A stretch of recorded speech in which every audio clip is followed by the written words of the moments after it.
Et si la crèche de votre enfant n'était pas aussi sûre que vous le pensez?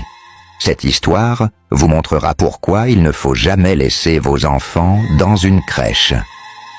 Il faisait encore nuit noire quand Ifueko déposa son fils Ozaru à la crèche, enfant heureux. Elle était nerveuse, mais elle n'avait pas le choix. Son nouveau travail lui demandait de longues heures, et elle ne connaissait personne d'autre qui pourrait garder Ozaru. Les locaux de la crèche semblaient modernes, lumineux et accueillants, avec des posters de dessins colorés et des jouets soigneusement rangés.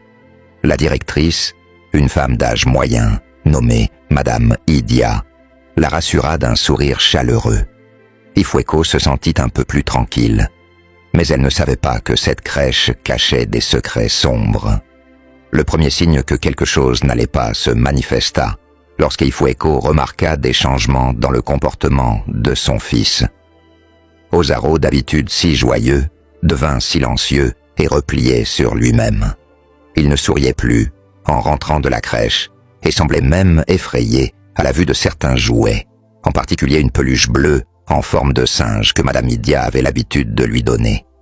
Ifueko se disait que ce n'était qu'une phase, un moment d'adaptation, mais un sentiment de malaise grandissait dans son cœur. Les choses empirèrent lorsqu'une autre mère, Adesuwa, l'accosta un matin, alors qu'elle déposait leurs enfants. « Tu as remarqué quelque chose de bizarre, ici ?» demanda-t-elle, visiblement préoccupée. Adesuwa lui confia que sa fille venait de commencer à faire des cauchemars, se réveillant en pleine nuit en criant. Ifueko se sentit encore plus angoissée.